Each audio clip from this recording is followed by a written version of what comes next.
जी नमस्कार दोस्तों, स्वागत है आप सभी का हमारे YouTube चैनल पर। आज हम लोग चर्चा करेंगे शाहजहाँ का इतिहास। वैसे हम लोग पढ़ रहे हैं मुगल वंश, मध्यकालीन भारत का इतिहास। मुगल वंश की हम बात करें, जिसके संस्थापक या मुगल वंश की स्थापना किसने की थी? बाबर ने पानीपत के प्रथम युद्ध में इब्राहिम लोदी को 21 अप्रैल 1526 को पराजित किया और दिल्ली में अपने स्वराज्य की स्थापना की और इसके साथ में मुगल वंश की क्या की थी? स्थापना। हम बात करें शाहजहाँ मुगल वंश के 5वें बादशाह थे, 5वें सम्राट बोल सकते हैं। आपको पता है बाबर के बाद में उसका उत्तराधिकारी बनता है हुमायूं के बाद में अगला उत्तराधिकारी बनता है आपका अकबर के बाद में अगला उत्तराधिकारी बनता है आपका जहांगीर और जहांगीर के बाद में उसका पुत्र शाहजहाँ, जिसका बचपन का नाम खुर्रम था, वो राजगद्दी के ऊपर बैठता है। आज हम लोग चर्चा करेंगे शाहजहाँ का इतिहास। शासनकाल का जो समय है वो समय आपके सामने दे रखे हैं भाई 1627, क्योंकि जहांगीर की मृत्यु होती है 1627 में। 1627 से लेकर 1658 में हालांकि शाहजहाँ की मृत्यु नहीं होती, लेकिन जो इनका बादशाह बोल सकते हैं, सम्राट बोल सकते हैं, सम्राट का बादशाह का जो जितना समय था, मतलब राजगद्दी पर कितने समय के लिए बैठे थे, वो समय आपका दे रखा है यहाँ पर। ये जन्म का समय नहीं दे रखा है, ये शासनकाल का समय दे रखा है आपका 1627 से लेकर 1658 की बात करें तो सबसे पहले हम बात कर लेते हैं इनके बचपन की। इमेज की बात करते हैं। इमेज अलग अलग चित्रकार के द्वारा अलग अलग अपलोड की जाती है, आपको पता ही है।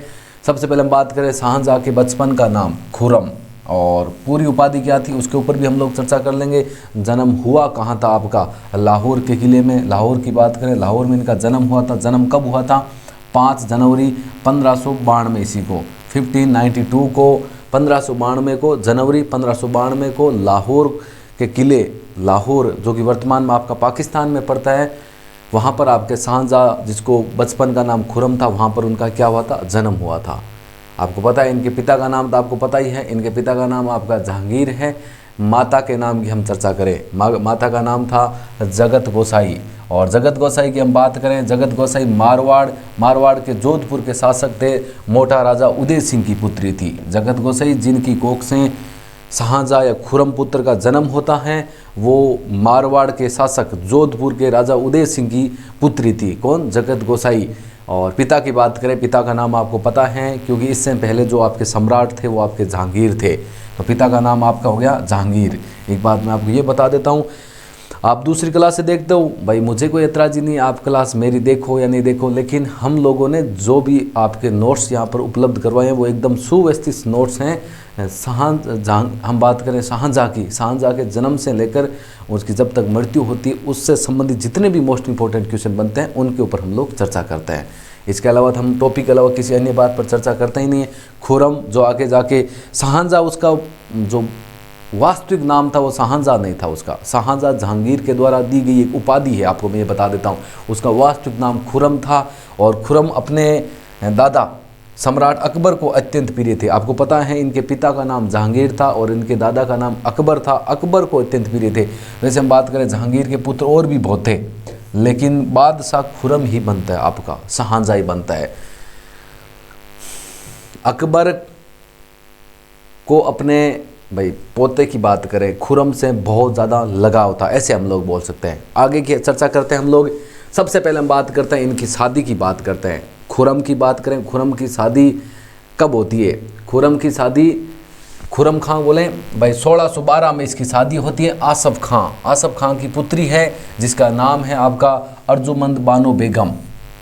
शाहजहाँ की या खुर्रम की शादी होती है आपकी 1612 ईस्वी में, और होती किससे हैं? आसफ खां की पुत्री अर्जुमंद बानो बेगम से होती है। और उसको आगे चलकर शाहजहाँ के द्वारा एक उपाधि दी जाती है, जिसका नाम है मलिका-ए-जमानी। मलिका-ए-जमानी ये उपाधि किसको दी जाती है? अर्जुमंद बानो बेगम को। और किसके द्वारा दी जाती है इसके ऊपर भी हम लोग चर्चा कर लेते हैं। शाहजहाँ के द्वारा एक उपाधि दी जाती है मलिका-ए-जमानी। किसको दी जाती है? अपनी पत्नी को, अर्जुमंद बानो बेगम। और ये अर्जुमंद बानो बेगम ही है वो आगे चलकर इतिहास में मुमताज़ महल के नाम से प्रसिद्ध होती है, जहाँ पर उसकी कब्र पर शाहजहाँ के द्वारा जो दुनिया के पहले 7 थे, अब 8 अजूबे हो गए। 8 अजूबों में से एक अजूबे ताजमहल का क्या करवाया था? निर्माण करवाया था। तो ये मुमताज़ महल के नाम से प्रसिद्ध हुई थी। उसका बेगम का नाम क्या था? अर्जुमंद बानो बेगम। ऐसे तो बहुत सारी रानियाँ होती है, आपको पता है। और चर्चा हम लोग उसी की करते हैं जिसके इतिहास में कुछ ना कुछ भाई उनके कार्य किए हो, उनसे संबंधित कुछ ना कुछ मोस्ट इम्पोर्टेंट फैक्ट बनते हैं, उसी के ऊपर हम लोग चर्चा करते हैं वैसे। ठीक है, मुमताज़ महल के नाम से ये प्रसिद्ध होती हैं। और इसकी हम बात करें, जो आपकी मुमताज़ है उनकी मृत्यु कब होती है? प्रसव पीड़ा के कारण है। प्रसव पीड़ा आप जानते ही हो, नहीं जानते हो तो आप इस चीज़ को गूगल के ऊपर स्पेशली सर्च करके पता कर सकते हो क्या होता है। इसकी मृत्यु कब होती है आपकी? 7 जून 1631 ईस्वी को। 7 जून 1631 ईस्वी को प्रसव पीड़ा के कारण इसकी क्या हो जाती है? मृत्यु हो जाती है। किसकी? अर्जुमंद बानो बेगम, जो कि आगे चलकर मुमताज़ महल के नाम से आपकी प्रसिद्ध होती है। ठीक है, आगे चल को आगे हम बात चर्चा करें आपकी कि शाहजहाँ की हम बात करें। शाहजहाँ ने आसम खां जो कि मुमताज़ के पिता थे, उनको तो वजीर के पद, वजीर का मतलब उस समय का पद होता था प्रधानमंत्री का पद। शाहजहाँ ने आसफ खां को तो वजीर का पद दिया था और महवत खां को कौन सा पद दिया था? खान ए खाना की उपाधि दी थी। खान ए खाना की उपाधि दी थी। जो हम लोगों ने महवत खां के बारे में हम लोग जो पिछला वीडियो था उसमें काफ़ी इनकी चर्चा की थी कि इनके द्वारा नूरजहाँ और जहांगीर को क्या कर लिया जाता है? बंदी बना लिया जाता है। फिर वो नूरजहाँ जो कि जहांगीर की अत्यंत प्रिय बेगम थी, वो जेल में कैदी थे जहांगीर, वहाँ से उसको भगा कर ले जाती है और लाहौर जाते समय जहांगीर की क्या हो जाती है? मृत्यु हो जाती है। पिछले वीडियो में हम लोगों ने महवत खां के बारे में काफ़ी पढ़ा था। महवत खां को तो शाहजहाँ के द्वारा खान ए खाना की उपाधि प्रदान की गई और शाहजहाँ ने आसफ खां की, जो कि मुमताज़ के पिता थे, अर्जुमंद बानो बेगम की बात करें, उनके पिता आसफ खां, उनको वजीर या प्रधानमंत्री पद उनको सुशोभित किया, ऐसे बोल सकते हैं। हम बात करें शाहजहाँ के 4 पुत्र थे। 4 पुत्र कौन कौन से थे ये देखो। पहला जो बड़ा पुत्र था उसका नाम था दारा शिकोह, ऐसे उसको दारा के नाम से जाना जाता है। दारा शिकोह जो उसका बड़ा पुत्र था, किसका? शाहजहाँ का।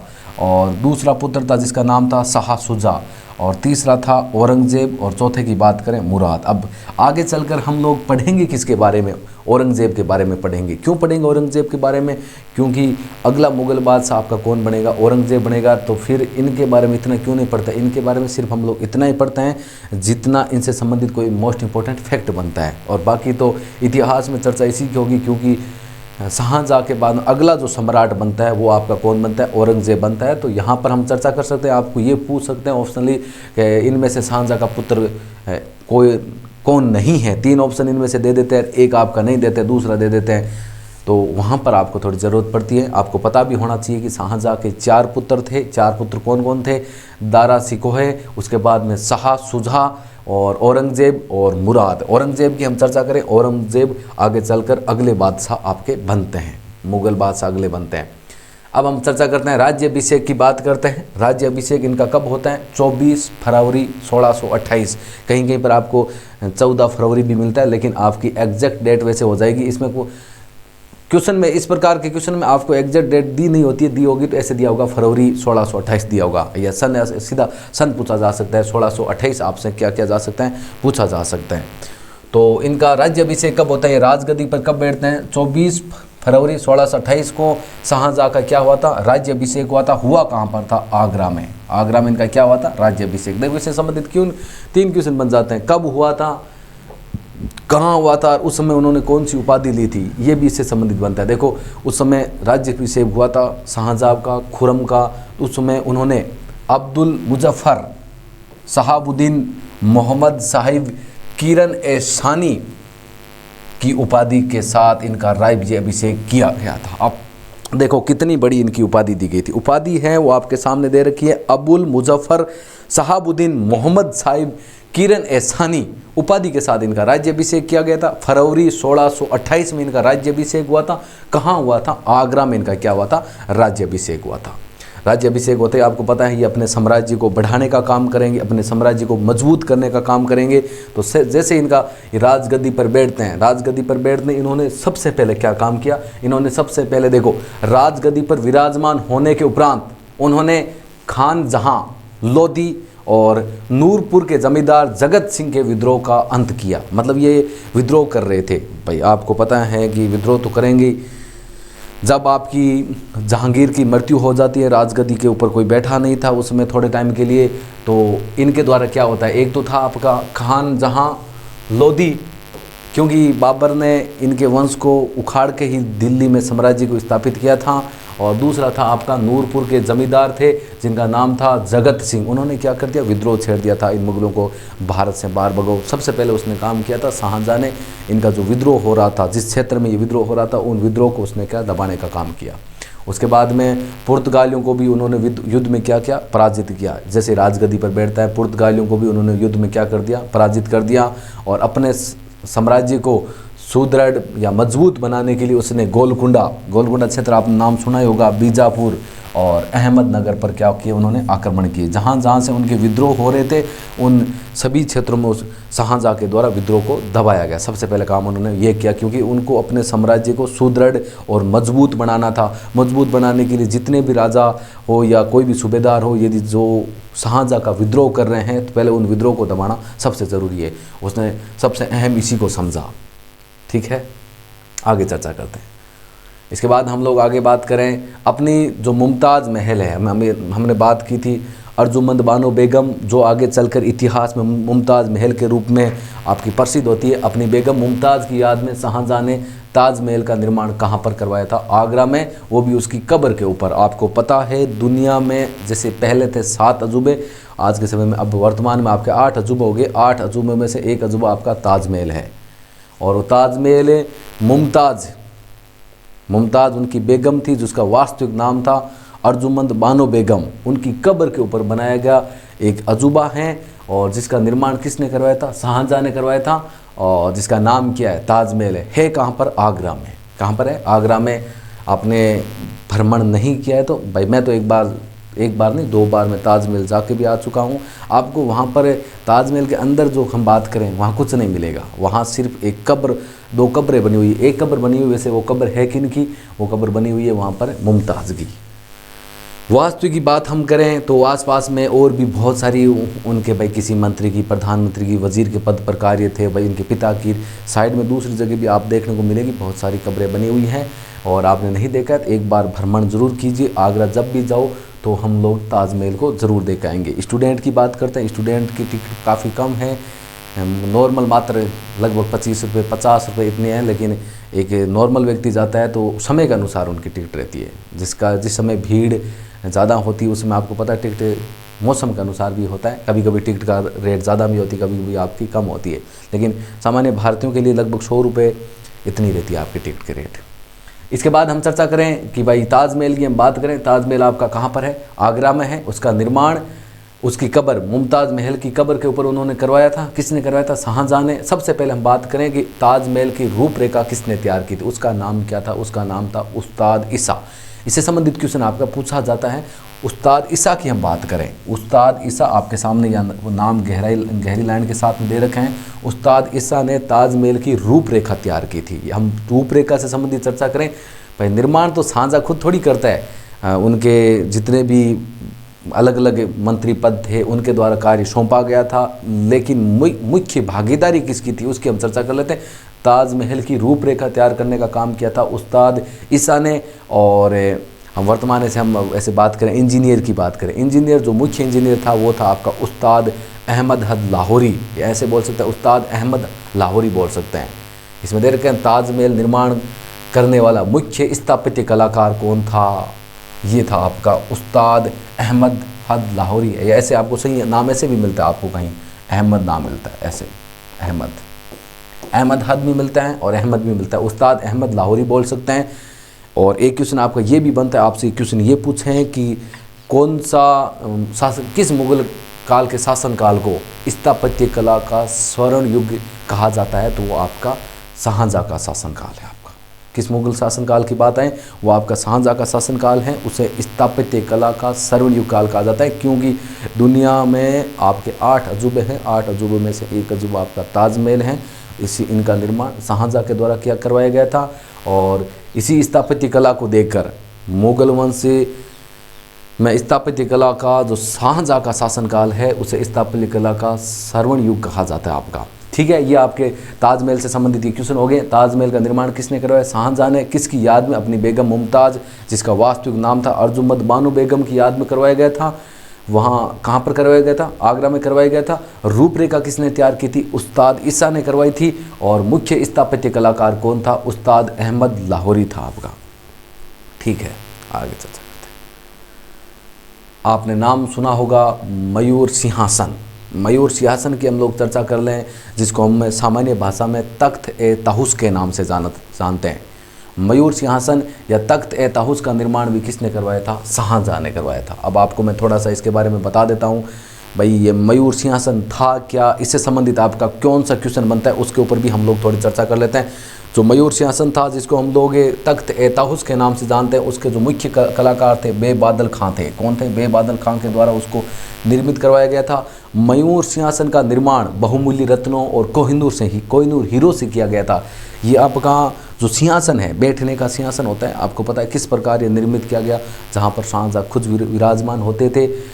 मुख्य कलाकार कौन थे आपके? इसीलिए तो ऐसा कहा जाता है कि स्थापत्य कला का जो मुगल वंश का जो शासनकाल है शाहजहाँ का, उसे स्वर्ण युग काल कहा जाता है। इसीलिए कहा जाता है, देखो एक तो ताजमहल का निर्माण उनके, ताजमहल नहीं, अभी मैं बहुत चर्चा करने वाला हूँ कि शाहजहाँ के द्वारा कौन कौन सी इमारतें निर्मित की गई है। और वो इमारतें आप देखोगे ना, उन इमारतों की तुलना हम लोग दूसरी इमारतों से कदापि नहीं कर सकते, क्योंकि वो इमारतें सबसे अलग है। आपको स्थापत्य कला की ओर आपको इंगित करती है वो आपको। तो मयूर सिंहासन की हम बात करें, तख्त ए ताहूस, जिसको हम तख्त ए ताहूस के नाम से हम लोग जानते हैं, उसका मुख्य कलाकार कौन है आपके? बेबादल खां इसके मुख्य कलाकार हैं। और वो किससे, उसका मयूर सिंहासन का निर्माण किससे करवाया गया था? बहुमूल्य रत्नों की बात करते हैं, कोहिनूर हीरो की बात करते हैं, उससे उसका निर्माण करवाया गया था। और ये सिंहासन, भाई जिस मयूर सिंहासन की बात करें, तख्त ए ताहूस की बात करें, एक सुनहरे घाट के रूप में था, जिसमें 12 तो खंबे थे और उसके साथ में 2 मयूर विद्यमान थे। और जो ये मयूर जो बने हुए थे, 12 खंबे बने हुए थे, वो सारे के सारे बहुमूल्य रत्नों और कोहिनूर हीरो के बने हुए थे, आपको ये बता देता हूँ। और आपको पता है इस इतने बहुमूल्य होंगे तो इसको कोई ना कोई लूटने का काम करेगा। तो एक क्वेश्चन आता, वो आगे की बात है। आगे शासनकाल, औरंगजेब के शासनकाल 1707 में औरंगजेब की मृत्यु होती है। उसके बाद में जैसे मुगल काल का शासनकाल तो वैसे 2 भागों में बांटा गया, एक तो मुगल काल, उसके बाद एक उत्तर मुगल काल होता है। 1707 से लेकर 1857 तक ही मुगल वंश ही था अपना। लेकिन औरंगजेब की मृत्यु होती है। औरंगजेब की मृत्यु के बाद अगला शासक आपको पता है बहादुर शाह जफर बनता है। बहादुर शाह जफर के समय की हम बात करें, उसके बाद की हम बात करें, या औरंगजेब के शासनकाल के बाद की बात करें, मयूर सिंहासन को नादिर शाह ने सन 1739 ईस्वी में लूट कर ईरान ले गया इसको। भाई आपको पता है बहुमूल्य रत्नों से ये मिलकर बनाया गया था और कोहिनूर हीरो से ये सिंहासन बनाया गया था। 12 खंबे थे, बोर 2, उसके अंदर मयूर विद्यमान थे। उसको किसने लूटा था? जिसका नाम था नादिर शाह। कहाँ का था? लूट कर वो कहाँ चला गया आपका? ईरान भाग गया, ईरान का था आपका। और कब लूटा था इसको? 1739 ईस्वी में। अब आपको पता है भारत को सोने की चिड़िया इस कहने का कारण क्या था? भारत के अंदर किसी चीज़ की कोई कमी नहीं थी। ये लुटेरे थे, लूट के भागे यहाँ से भारत के अंदर से। तो जो मयूर सिंहासन था शाहजहाँ के द्वारा, जिसको तख्त ए ताहूस के नाम से जानते हैं, उसको लूटने का काम किया था नादिर शाह ने। कब लूटा था? 1739 में। और वो कहाँ भाग गया था? आपका ईरान भाग गया था। ठीक है, आप नहीं जानते हो तो ज़रूर एक बार मयूर सिंहासन के ऊपर हम लोग चर्चा कर लेते हैं। ये आपका देखो, मैंने जो क्वेश्चन मैं आपको बता रहा था, ये उससे से वही क्वेश्चन आपका कि शाहजहाँ के शासनकाल को स्थापत्य कला का स्वर्ण युग कहा जाता है। अब क्यों कहा जाता है उसके ऊपर भी मैं आपको चर्चा बता देता हूँ, क्योंकि शाहजहाँ के समय में ऐसी इमारतों का, ऐसी अजूबों का निर्माण किया गया जो किसी के शासनकाल में ये काम नहीं हुआ था। इसीलिए शाहजहाँ के शासनकाल को स्थापत्य कला का स्वर्ण युग कहा जाता है। ये क्वेश्चन काफ़ी बार आपका पूछा गया है, काफ़ी बार क्या 3-4 एग्जामों में ये सेम का सेम क्वेश्चन पूछा गया है कि किस मुगल शासक काल के शासनकाल को स्थापत्य कला का स्वर्ण युग कहा जाता है? वो है आपका शाहजहाँ। ठीक है, उसके बाद में शाहजहाँ की हम बात करें, 1632 ईस्वी की बात करें, अहमदनगर को मुगल साम्राज्य में मिला लिया। ये मिलाने का काम किसने किया? शाहजहाँ ने। आपसे क्वेश्चन पूछ ले कि शाहजहाँ ने अहमदनगर को मुगल साम्राज्य में कब मिलाया था? वो आपका मिलाया था 1632 में। ये भी पूछ सकते हैं कि किस नगर को 1632 में शाहजहाँ ने अपने साम्राज्य में मिलाया था? वो था आपका अहमदनगर था। ठीक है, आगरा के अंदर जो जामा मस्जिद है उसका निर्माण उनकी पुत्री, शाहजहाँ की जो पुत्री थी, पुत्री का नाम है आपका नाम दे रखा है जहाँ आरा ने निर्माण करवाया था। जहाँ वैसे मुख्य भागीदारी तो आपकी शाहजहाँ की होती है, उसके शासनकाल में होता है, लेकिन निर्माण करवाने का काम किसने किया था? वैसे जहाँ आरा ने इसका निर्माण कराया था। क्वेश्चन संबंधित आपको यदि ऑप्शन में जहाँ आरा दे रखा है तो आपका राइट आंसर यही होगा आपका कि आगरा के अंदर जो जामा मस्जिद है और यदि इसका नाम नहीं आ रखा है तो नहीं आ रखा है तो फिर आपका राइट आंसर आपका शाहजहाँ ही होगा, क्योंकि उस समय शासनकाल राजा शाहजहाँ था और जितना भी धन खर्च होता था उनके राजकोष से होता था वैसे होगा। और जहाँ आ रहा यदि आपका नाम आ रखा है तो आपका राइट आंसर आपको वही करना है आपका। शाहजहाँ के दरबार में यदि हम प्रमुख चित्रकारों की बात करें, प्रमुख चित्रकार कौन थे? एक तो था मोहम्मद फ़कीर था और उसके साथ में मीर हासिम था। एक क्वेश्चन पूछा गया था आरपीसी के अंदर कि शाहजहाँ के दरबार में प्रमुख चित्रकार कौन थे। ऑप्शन दे रखे थे अलग अलग, हुमायूं के शासनकाल के भी दे रखे थे जो चित्रकार थे, अकबर के शासनकाल में जो प्रमुख चित्रकार थे तो उनका नाम दे रखा था, और शाहजहाँ के दरबार में जो प्रमुख चित्रकार थे उनका नाम था मोहम्मद फ़कीर और मीर हासिम। भाई कोई बात नहीं, यदि क्लास भाई ऐसे लगता है कि हमें थोड़ी कम समझ में तो कोई बात नहीं, दोबारा इसकी स्पीड 1.5 गुनी कर दो, फिर देख लो, फिर 2 गुनी स्पीड करके देख लो। 3 बार किसी वीडियो को हम लोग देख लेते हैं ना, किसी क्लास को देख लेते हैं तो ज़िंदगी भर उसको हम कभी नहीं भूलते। फिर हम लोग चलते चलते थी शॉर्टकट रूप में एक बार इसे देख लेते हैं ना बस। हाँ ठीक, ये हमें बताया गया था। चित्रकारों की बात करें शाहजहाँ के समय की, भाई मोहम्मद फ़कीर एवं मीर हासिम थे, तो आपके दिमाग में सेट हो जाएगी। और इससे संबंधित शाहजहाँ से संबंधित मोस्ट इंपॉर्टेंट फैक्ट की हम बात करें, उन्होंने में दिल्ली में एक कॉलेज का निर्माण करवाया था। कॉलेज का नाम आपका नहीं दे रखा था, एक दिल्ली में कॉलेज का निर्माण करवाया था और उसके साथ में दारुल बक्का नामक कॉलेज की उन्होंने क्या करवाई थी? मरम्मत करवाई थी। एक तो दिल्ली के अंदर एक नया कॉलेज का निर्माण करवाया और उसके साथ में दारुल बक्का नामक कॉलेज की उन्होंने क्या करवाई थी? मरम्मत करवाई थी। किसने? शाहजहाँ ने। अब देखो आपके सामने ये देखो आगे कि शाहजहाँ द्वारा बनाई गई प्रमुख इमारतें कौन कौन सी थी, ये लो। जैसे जामा मस्जिद का इसके अंदर नाम आ रखा है, देखो दिल्ली की जामा मस्जिद, उनकी पुत्री का नाम नहीं है। वैसे शाहजहाँ द्वारा मैंने आपको यही बताया था, यदि उनकी पुत्री का नाम आए, भाई जहाँ द्वारा यदि आपको नाम आए तो आप ऑप्शन वो ही करोगे राइट, लेकिन यदि सीधा ऑप्शन वो आए नहीं, आपका मुग़ल सम्राटों का नाम दिया हो तो आप आंसर शाहजहाँ ही करोगे। ये देखो शाहजहाँ द्वारा बनाई गई प्रमुख इमारतें कौन सी, इसीलिए तो शाहजहाँ के शासनकाल को स्थापत्य कला का स्वर्ण युग को कहा जाता है। एक तो पहला है दिल्ली का लाल किला। दिल्ली का लाल किला किसने बनवाया था? शाहजहाँ ने। दीवाने आम की बात करें, दीवाने आम भी किसके द्वारा निर्मित हैं? शाहजहाँ के द्वारा। दीवाने खास का निर्माण किसने करवाया था? शाहजहाँ ने। शाहजहाँ ने दिल्ली की जामा मस्जिद की बात करें, वो उनकी पुत्री हो गई लेकिन शाहजहाँ ने निर्माण कराया था। आगरा की मोती मस्जिद, उसका निर्माण किसने करवाया था? शाहजहाँ ने। और दुनिया के 8 अजूबों में से एक अजूबा, और वैसे पहले 7 अजूबे थे, अभी 8 अजूबे हैं। 8 अजूबों में से एक अजूबा ताजमहल, जिसका निर्माण किसने करवाया था? शाहजहाँ ने। अपनी बेगम अर्जुमंद बानो बेगम, जो कि मुमताज़ महल के नाम से आगे जाके प्रसिद्ध होती है, उनकी याद में बनाया था, उनकी कब्र के ऊपर बनाया था, ऐसे बोल सकते हैं। लाहौर किला स्थित लाहौर किले के अंदर जो अपना शीश महल है या शीशा महल है, उसका निर्माण किसने करवाया था? शाहजहाँ ने। तो शाहजहाँ के द्वारा बनाई गई प्रमुख इमारतें आपकी ये है, ऑप्शन आपके दे रखे हैं। ठीक है, आगे चर्चा करते हैं। शाहजहाँ ने स्वयं को इस्लाम का रक्षक बतलाया। अब ये क्वेश्चन आता है कि शाहजहाँ को किसने भाई इस्लाम का रक्षक बताया? स्वयं ने, खुद नहीं बोला कि मैं इस्लाम का रक्षक हूँ। हम बात करें जैसे अकबर की बात करें, हुमायूं की बात करें, जहांगीर की बात करें, उनसे ज़्यादा ये अपने धर्म के प्रति कट्टर था, इस्लामी कट्टर बोल सकते हैं हम लोग। लेकिन बाद में ज़रूर सभी धर्मों के प्रति अपनी उदारता दिखाता है, अपने प्रेम भाव प्रकट करता है, लेकिन शुरू की बात करते हैं जब वो राजगद्दी पर बैठता है, राजगद्दी पर जब वो बैठता है तो इस्लाम धर्म के प्रति सबसे अधिक कट्टर माना जाता है, वो आपका शाहजहाँ था। और स्वयं को इस्लाम का रक्षक उसने बताया था। अब देखो मैं आपको इससे संबंधित एक क्वेश्चन बताता हूँ कि शाहजहाँ ने अकबर एवं जहांगीर के समय एक प्रचलित सिजदा नाम की प्रथा थी। भाई उसने को सिजदा नाम की प्रथा क्या, जैसे भी अपना कोई राजा गुजर रहा है, अपनी सम्राट गुजर रहा है, प्रजा के द्वारा उसको ऐसे सलाम किया जाता है, उस प्रथा को उसने क्या कर दिया? बंद कर दिया। और वहाँ पर सिजदा प्रथा के स्थान पर उसने एक जमी बोस प्रथा क्या होती है? देखो इस प्रथा में ज़मीन को चूमने का निर्देश होता था। जैसे मान लो कि सम्राट या वजीर का पद पर जो कार्य थे वो जैसे ही गुजरे तो आपको ज़मीन तक चूमने का कार्य होता था। ये प्रथा किसने शुरू की थी? वो आपके शाहजहाँ के द्वारा ये नियम लागू कर दिया गया था।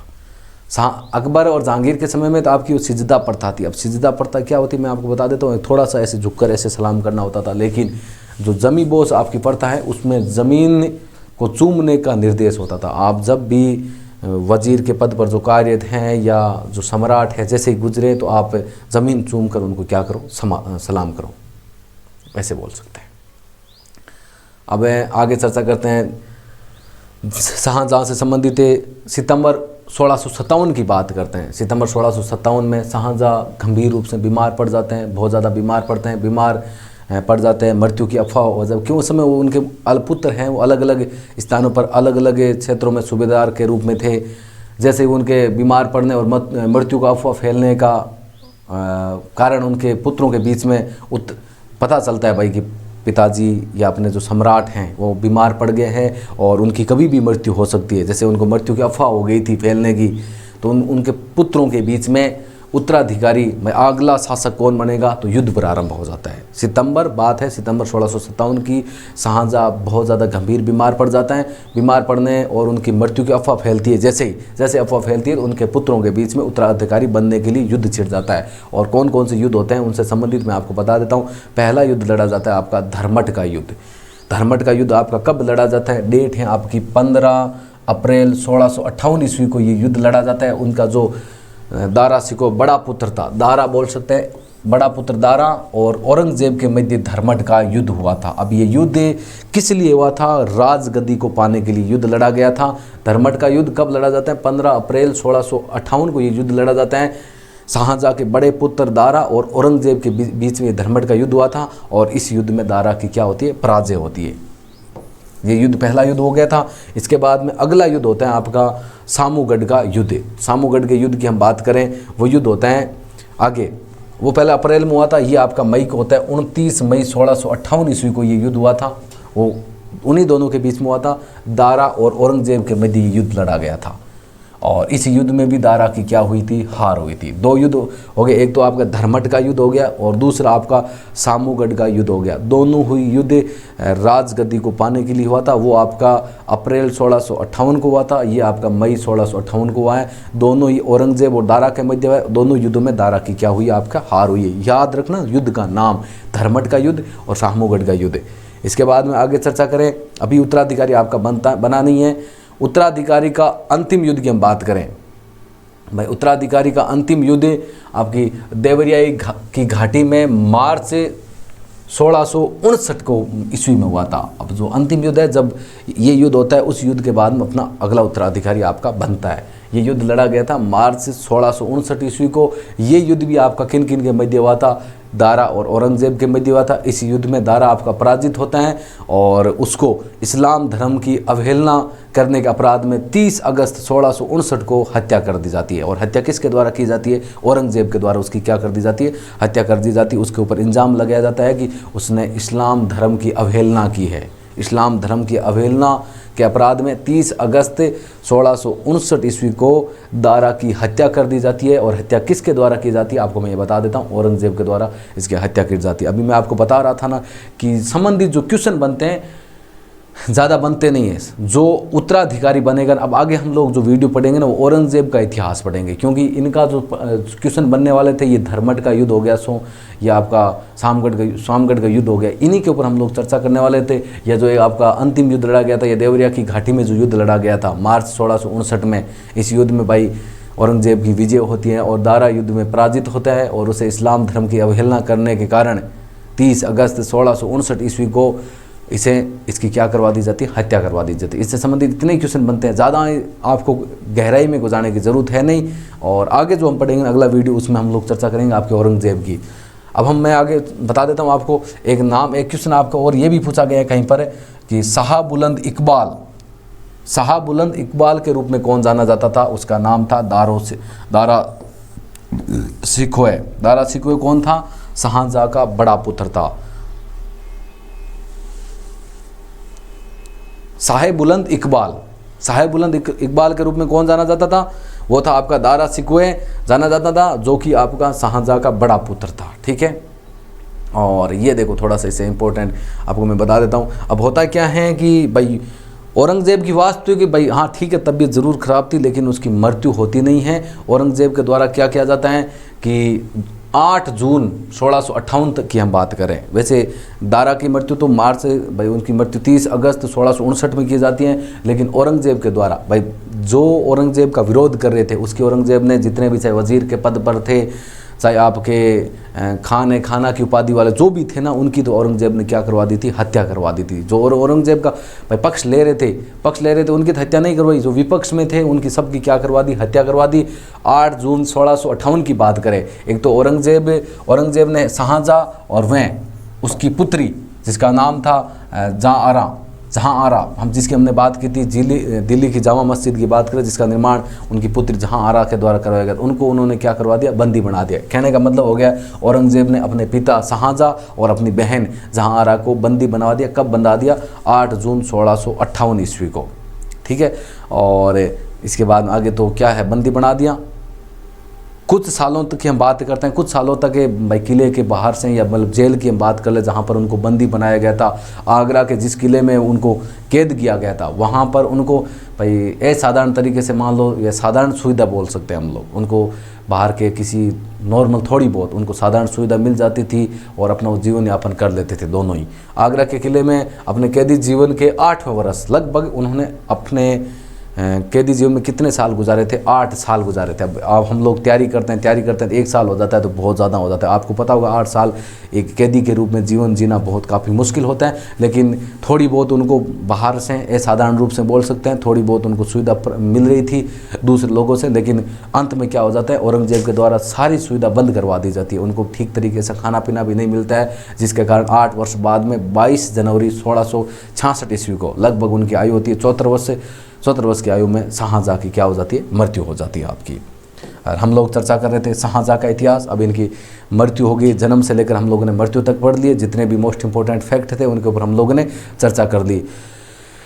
बस यही था आज का अपना टॉपिक, शाहजहाँ का इतिहास। उम्मीद करते हैं कि जो आपको करवाया गया है, भाई ठीक है कोई बात नहीं, जल्दी करवाया है तो उसमें आपको थोड़ा कम समझ में आए, कोई दिक्कत नहीं। वीडियो को आप दोबारा देखें, थोड़ी स्पीड बढ़ा दो दोबारा थोड़ी, और तीसरी बार एकदम 2 की स्पीड लेके, 2 स्पीड करके एकदम बढ़िया तरीके से वीडियो को देखो, एकदम बढ़िया तरीके से आपको समझ में आएगा।